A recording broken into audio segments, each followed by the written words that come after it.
Hello everyone, today we are going to try something different. We are going to create an AI trading agent with Python from scratch. It will be a live coding experience, and what we will cover today is we'll start with the basics, starting to create a project, how you organize a project, what IDE to choose, how you start building a specific agent or program or application that you want to build, all the way up to then running actual queries, interacting with that agent, and also understanding about a specific stock, for example. There are a few things that we'll be covering in this session. We'll start with the basic architecture, and then we'll dive into the live coding experience. So if you're looking at my screen, what I'm doing is I'm showing you the AI agent, right? So this would be the heart of everything. We will tell you what I'm using for the AI agent, but there's so many options available to choose from. And the idea would be the same, how you find the documentation for that specific AI agent, how you can interact, and how you can create an application out of it. So at the heart of this, we have the AI agent. However, when it comes to any AI agent, there are a few things you need to remember. There will be 4 components around that, right? So the first one would be the prompt itself, how you interact with the AI agent. Prompt is simply a query, a question. You ask the agent and it will then think through that and then execute that going forward. However, the AI agent needs to have a large language model. We talked about that before, what large language models are and how you interact with those. So we have so many options available, from closed source, for example, OpenAI. It's a paid, you can have an API key from them. And then we have Google Gemini, which has a free tier available, which you can use, the Flash model, Gemini Flash models. And then we have other models which you can host on your own machine as well, which I'll be covering that in this video. We'll be using Up Ollama, and I'll show you quickly how you can install that, download that, and things like that, how you can use that in your code as well. So this is from the second component. The third important thing is the tools, right? So this is very important, where you want to, the AI agent, if you just give them the large language model, it will generate text for you. You have a question, it will give you an answer. You say hi, it will say hello. You say, what are you doing? It say, I don't know what I'm doing, right? So there are a few things that you can interact with it, right? Based on the vast, corpus of data that was trained on. However, it cannot perform actions. We covered that before using MCP Model Context Protocol. We can do that right now, but we'll talk about that. And when we're actually building this agent, we'll talk about that. So tooling is very important. So prompt, LLM, tool. And what's the third one? Fourth one, sorry. The fourth one is the output, right? So this is where it will generate the output for you based on all the context that it has. Based on all the tooling, the actions that it made, it will provide you a response that will be in the form of an output. There's another component which is important as well. We might not be able to cover that as well, but that's also important. The memory, right? So memory is also important, where you are interacting with the agent. You asked a question about Tesla, for example. You say, what's the price of Tesla as of now? And it will give you the response. And the next a question you ask, you ask it, okay, tell me what's the all-time highs for Tesla for this stock. You did not mention the stock itself now, right? So now the next question that you ask, it requires memory for the agent. If you don't specify the memory to it, it will forget about what it actually what the conversation you started. It will not have that information. So this is also an important component when you're creating conversational chat agents. In that case, you need a memory. However, for the sake of this demo, it would be a quick demo. Want to make things easier. Of course, adding memory is not that difficult as well, but let's stick to that to another video. Now, so prompt, we ask the question, the AI agent will evaluate that based on the LLM that it has. It will reach out to it and understand the context of the prompt. And if it needs, for example, you are asking the price of Tesla or the price of a specific stock, or you want to make an API call, it will look at its toolbox, right? So it will look into what tools it has available, and it will make that API call or take action accordingly based on the context that it needs and the actions that it needs. And then once it does all its evaluations, API calls and everything, then at the end, it will give you a specific output. this is the price of NVIDIA. This is the price of Microsoft. This is the price of Google, Alphabet. So all this it will do, and at the end you'll get an output. Now for an IDE, so to create this AI agent, we need to understand what we need to use, right? So for example, there's an option available for Visual Studio Code. A lot of people are actually using this. So this is one of the most used IDE. So Visual Studio Code is a good option. It has multiple extensions available, like Copilot, and you can also integrate with Amazon Q or Google's Gemini. So there's so many options available that you can use Visual Studio Code for the AI coding as well. However, there are other, PyCharm is another good option for if you're developing in Python. I am using a bit different approach, right? So what I'm doing is I'm using Kiro, right? So Kiro is something which AWS released, and I'm using that, which has this AI capabilities as well. You can use Cursor as well. So Cursor gives you, which is a fork from the Visual Studio Code, and they created their own IDE, and same went for Kiro as well. They have their own IDE similar to Visual Studio Code. It's up to you. Whatever coding IDE you're comfortable with, download that, install that, and we can work through it together. So I'm using Kiro. Don't be worried if you look at an IDE interface which is not familiar. So that's number one. And if you are interested to use IDE alongside me, you can go to kiro.dev. That's the website. Right now, you need to join the waitlist because there's so many people that are interested in this. There's a pre-tier available. So if you look at the pricing for this, you have the Kiro free, which it's $0 per month. You can just start using it as soon as you download it. There's 50 credits. I'm not sure how the credits are converted to the actual usage, but it's for the sake of my demo, I was able to use that without any issues. So I don't have a paid subscription for this. So that's number one. The second thing I want to discuss is around the AI agent. So there are a few options available for you. You can create your own AI agent, right? Don't get me wrong, but there are so many open source projects available which has done all the work for you, and it created a package for you. So it's easier to integrate with an LLM and a tool and all these things. Now there's so many options available. I'll cover only the top ones, I would say. So there's one is LangChain. So LangChain helps you create these AI agents. That's number one. There's also another project called LangGraph. And there's also CrewAI. So CrewAI also offers, there's a free option available, there's a paid option available. So you can use that. And then finally, what I'm using, it's 100% open source, which is Strands, right? So Strands Agents. This is open source by AWS, and it's actually being used inside of AWS for many different products, including Amazon Q Developer. So these are a few options available. I'm comfortable with this because it's a new open source agent and it's very simple. We'll walk through that.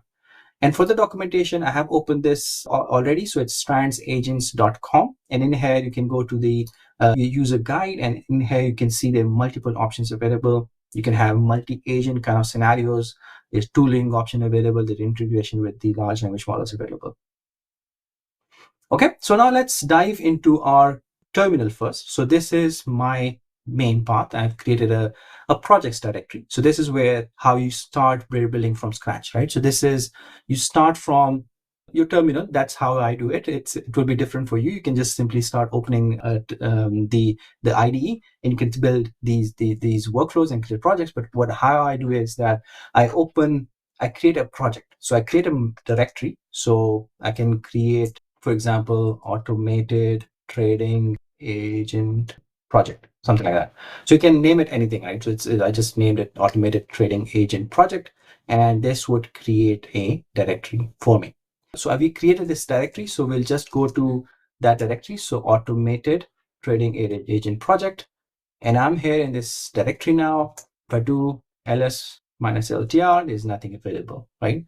So this is how I do it. And then if you're using Visual Studio Code, you will have a keyword. You can add the keyword in when you install that, which is code, and you just say open code from the current directory, and it will open that. In this case, I'm using Kiro. I'll just say Kiro dot, and it will open the Kiro for me.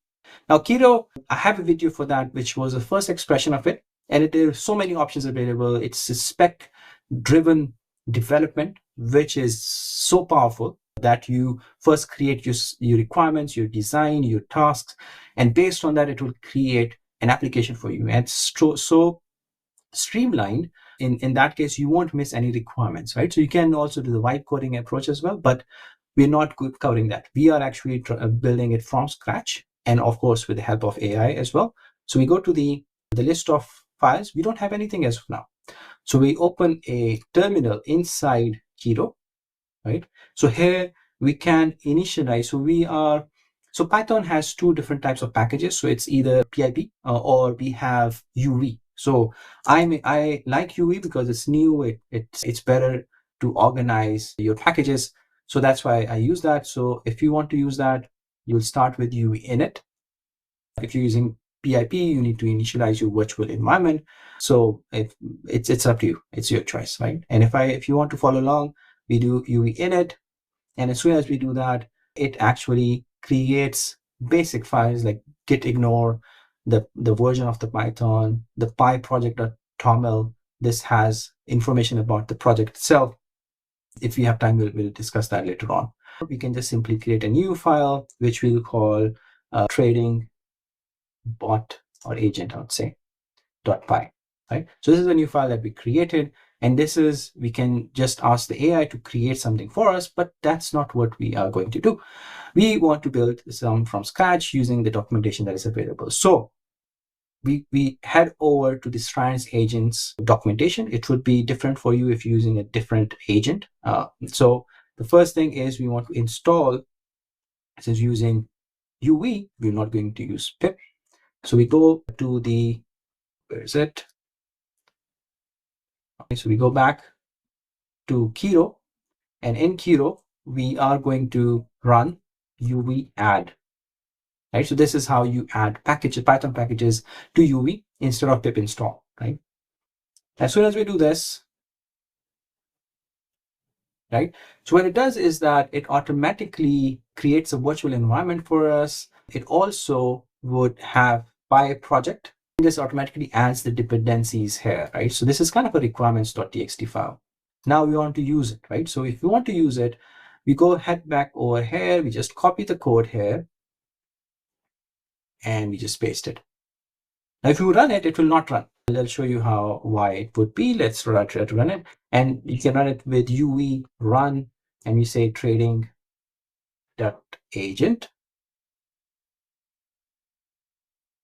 It did not run. Why? Because it automatically accesses your AWS credentials, which you have stored. If you're not stored, it will also ask you for that. But in this case, I'm getting access denied because right now I don't have the credentials stored for my AWS account. And by default, it will use that. It will go and call the Bedrock. Bedrock is AWS's a service which provides you large language models. So here I've not done that, and this is not what I'm doing right now. So what I'm doing is it's a bit different, right? You can go back to the documentation, and there would be model providers. You can see Amazon Bedrock. This is by default available, right? But you need to have some permissions in AWS account. So this is what we're not doing it. You can use Anthropic, right? For that, you need to install the package for that, and then this is how you use it. There's so many other options that like Open API is also available. There's so many custom providers you can bring in. However, I want to use Ollama, right? So what is Ollama? Go over to their website. So ollama.com. So Ollama helps you chat with open source LLMs, and you can deploy that locally in your machine itself.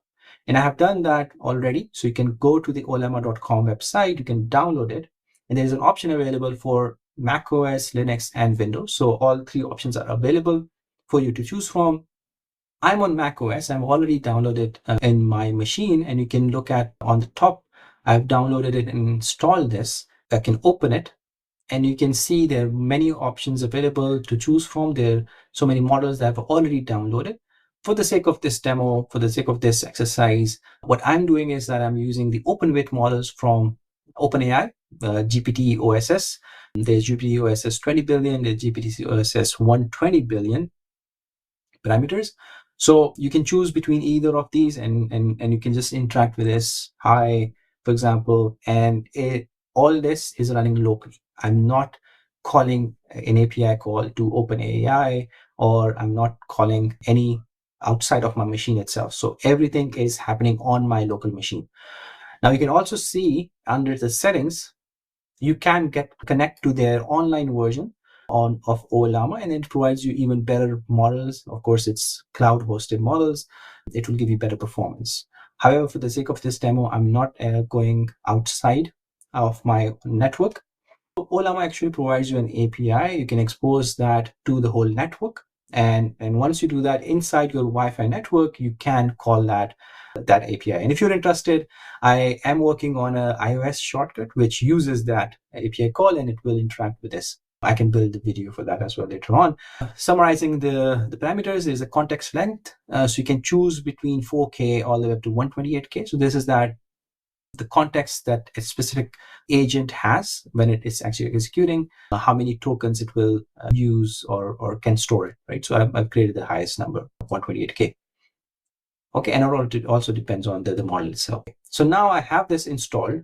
Now, how do you use this? So you go back to Strands. Here, the first step is you need to install this package. And if I go back to my Kiro terminal, and I can just say UV add, and I don't need to have the pip install. Depending on which Python package manager you choose, you will optimize that accordingly. So I'm using this.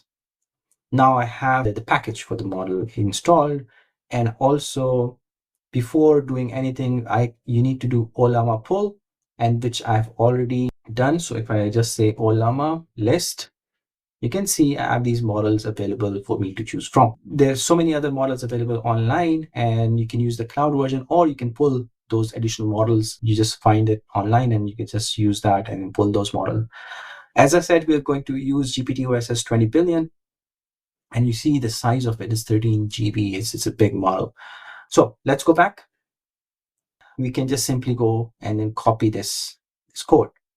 If I go back to my Kiro and I just need to replace everything, I'm not using Llama 3. I'm using this model, GPT-OSS model, right? That's the only change I need to do, nothing else. Okay, so this is it. And you want to just run it now. We want to run it with UV run and trading agent.py. And then this is something which now it will tell you more about the Strands agents itself. Of course, it's running locally. It's a bit slow. And you can see it's now generating that information about the Strands agent. So it doesn't understand what this is. Now, this is where the new information comes in. So this GPT-OSS might not have been trained on Strands agents as of now. So that's why it doesn't understand it, right? So that's where the tooling is important, right? So we can retrain the model, but that's very costly exercise. Now let's link back to what we have discussed in the beginning, right? So we have the agent. This is the Strands agent. And this is, if you go back to our diagram, so this is what we're using for the AI agent part. Then we have the Ollama model, right? So as I mentioned, there are so many other model providers that you can use. I'm using Ollama here. So I'll just mention Ollama, right? So here we're using Ollama, which is using, of course, GPT-OSS model. Here we're using Strands agent. Now, if you come back, what else we need? The prompt. This is where the prompt is, right? So we are asking a question. This would be the input prompt that we have provided here. And we don't have any tools as of now. This is the next topic that we're going to cover, right? So we want to include some tools to make some actions. So first we need to go back to the documentation. And in documentation, we have a category called tools. In here, you can create your own tools just by simply add decorator, right? So for example, if you want to have a weather forecast, you just create a Python. This is a Python function, right? Which has a doc string, which it tells you what it would do, what input it is expecting, and what is the output of this, which is a string, which will return the weather forecast. How you do that? You need to import the tool package. We'll go back to our Kiro interface, and I'll clear everything. and you can just simply in UE add, there's Strands Agents dash tools, right? So Strands dash agents dot tools dash tools. You add that as well. So now this is added as well to our project. Now to use the tools, we simply need to import this, right? We go back and we say we want to import tools. And here you can start creating a tool, right? So just say tool and you define something, for example, calculate, right? And you just say X and Y, these would be the inputs, right? However, let's do another thing. So I want to just want to use AI for this, create a Python function to add two numbers and return the output, right? That's it. So in Kiro, you can have this inline, you can see chat, and I've created this, right? So we have two numbers, this is the expected output, and return would be just the addition of this. Now this becomes a tool. Now how you include this in the agent, so instead of agent and only specifying the model itself, you can say tools, right? And the tool would be add numbers. That's it. The name of the function. That's it. So now it has that context. I'll just say add 2 plus 3 or 4. Okay. So so add 2 plus 4. So if I do this and if I run it again, okay, so there's some issue with what in tools. The function is not iterative. Let's go back. Let's see how this is being called. So we have this. Oh yeah. So this should be in the form of a list. So that's something which I made a mistake. And I need to go back and create that list because it can be one or more tools, right? So now it would be iterative. It can iterate through this. And let's run it again. There. You see, now it's actually calling that tool, add numbers, right? So it shows you it's actually using a tool that it has already. It did not do it using the large language model. It actually used that tool. Now, this is very powerful. We can use this to create tools, right? So for example, we have a library called Yahoo Finance, right? So this is already available. We can use that pip install or we add, and we can use this. And there's so many, it can get you ticker related information, and then so many other options available. And let's try to incorporate this as a tool. So first we need to install it. We add Yahoo Finance. Now it's installed. I want to import this. Instead, what I want to do is I want to use AI for this, right? So I want to use Yahoo Finance Python library to add tools to perform trading related analysis, technical analysis. Okay, so excuse my English, but I think it understood. So that's the benefit of a large language model. Now it actually is doing something for me, and you can see it created some tools for me using Yahoo Finance. Except, however, I want to move this to the top. It's actually importing it everywhere. I'll just say, okay, move the import statements on top, right? So it automatically would do, if you look at it, it's actually doing it. So now it's actually moving all the import statements to the top, right? You say accept. Okay. Now it removed everything. Do we have, yeah, here it is. We have the import statement. It's a bit not correctly indented. Right, so we fixed that indentation issue. However, you can see we have all the tools available. Now, we want to use the tools here. Here, add tools to the agent.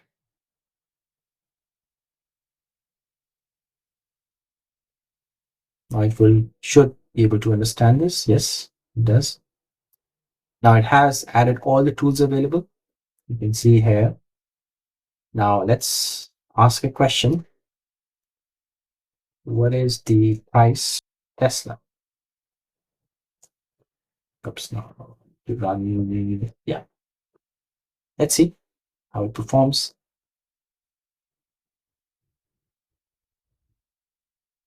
So as I said, now you see it understood what tools it has available. It made that API call get stock price. And it actually is 414.40. And we want to see if this is correct. Yes, price. Yes, it is, right? So in that case, I think it's working and it's actually making those API calls. And we do have, you can see it can calculate the moving average. Let's see that. Let's ask that question.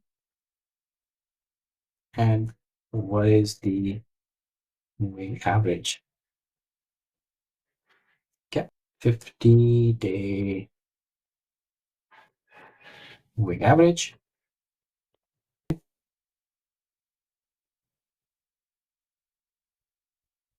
All right, so now it's calling that. Okay, there was some incorrect use of the parameters. Now it actually fixed that, and you can see it's 440 is the price, and the 50-day simple moving average is 351.96. This is awesome. Now, Yahoo Finance, what it does is it will give you, it's free. Of course, there's some throttling that is involved. If you are using it heavily, they'll start throttling your API calls. But if you're using for your own personal kind of project, it will be fine.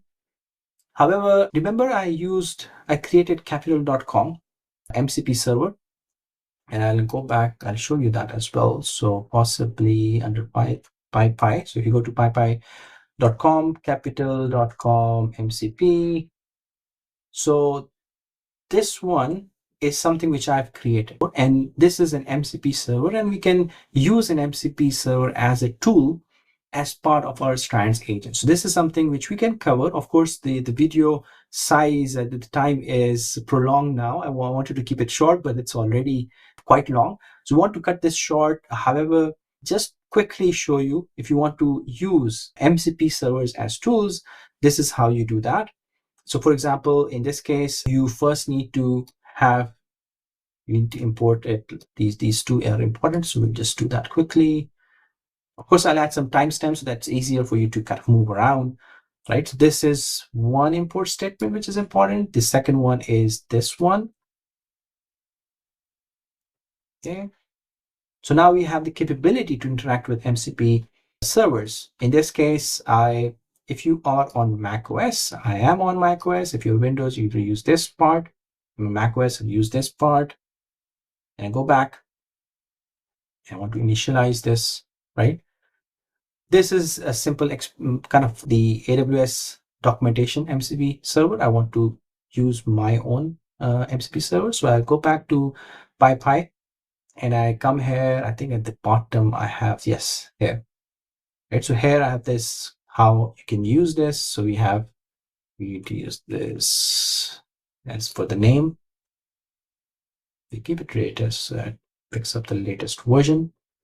And also you can use some environment variables, which are important, comma, and we have the environment variables, the env equals. So this is how you define the environment variables. I think it's right, but yeah, we'll see if it's not. And also we go to the capital.com API. Now, why we want to use this, right? So the reason why we're using this is that instead of just showing us the price of Tesla or the price of Bitcoin, the price of any other stock, it can also create orders for you in the capital.com brokerage, right? So this is something which becomes very powerful. You can automate this. You can run it every hour and see how your stock is performing, how your account is performing, and based on that, it can make actual orders for you, right? So it can create those trading decisions for you, right? So if I go to the API, right? So this is the main API. We have a demo URL. So instead of that, just change this to my main API. API key goes here. So what I can do is I'll go to the, this is how you go, you log in. I have my email address. I instead of use Google for this. Yeah. So once you log in,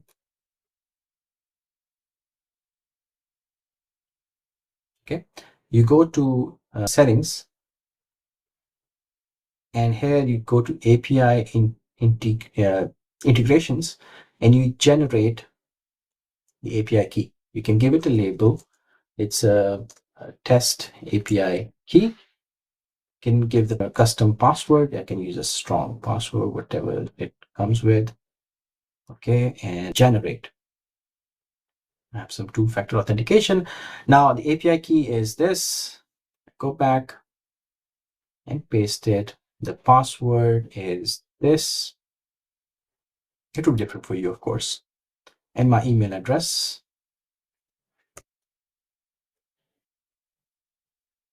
Okay. And that's it. Now I have the initialize the MCP client based on my MCP server, and how you would then use it is like this. And the model, I need a model. You might need the tools. Let's keep those tools, but I go all the way up to the agent part, right? Here, you don't need this part because now we need to wait for the MCP clients to be initialized because we're doing a local STDIO based MCP. Now this would be ready. That client is our capital.com. If you go back, right? So this is where we are initializing it. And I go back here. What it does is that it actually syncs all the tools it has, and it puts that under tools. And here we need to specify a model as well, similar as we did here. Sorry. Yeah. Okay. And then we can ask the price of Tesla now. What is the price of Tesla? Now, remember, we're not adding these other tools to it yet because these are there. I've not added these. Now it only has access to the capital.com one. So let's run this now. I do have, yeah, I was thinking about it. I think I made, yeah. So I think here where I define the capital.com, let's correct this and I'll write again.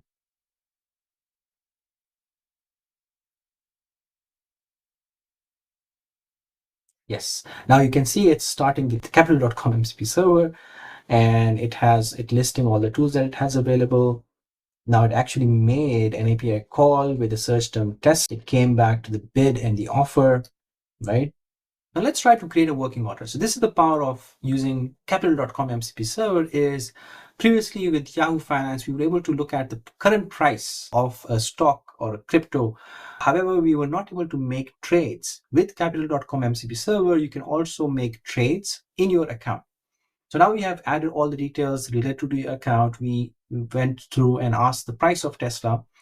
Now we want to create an order. Right now the markets are closed. So what we can do is we can create a working order for one Tesla at market price, right? So now we can create this order and it would be executed as in our capital.com account. And I can show that to you quickly as well. If I go back to my capital.com, I do have some trades, but I don't have any orders, right? So the orders are only executed. These are limit orders based on a specific price target that we have. As soon as the market opens, it would be executed if it hits that limit that we have set.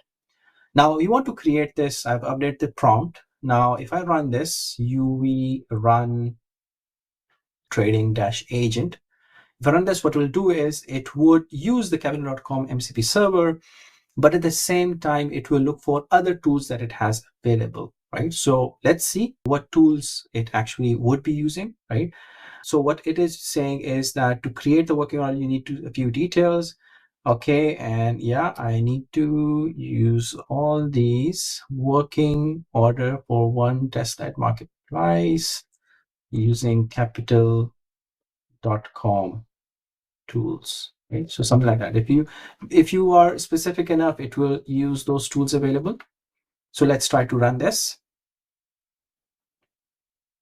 Okay, so now it's actually listing the tools that are available to this agent. Now you see it's actually using search markets before, and it's getting the price of Tesla, and now it's actually creating a working order.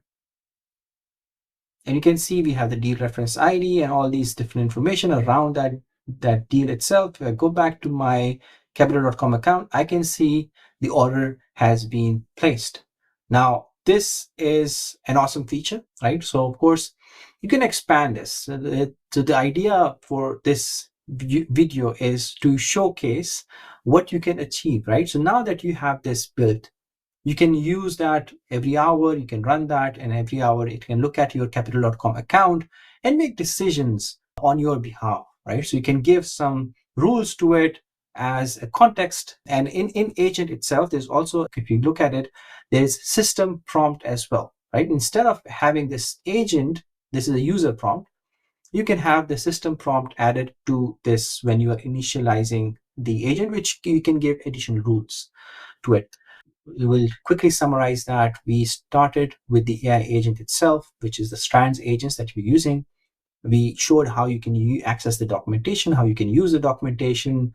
We are using the large language model, which is the Ollama and GPT-OSS model that we're using. And the tooling that we have, we created custom tools using Yahoo Finance. And also we integrated capital.com MCP server as to provide that tooling to be able to create working orders, to be able to create positions, trading positions that we want.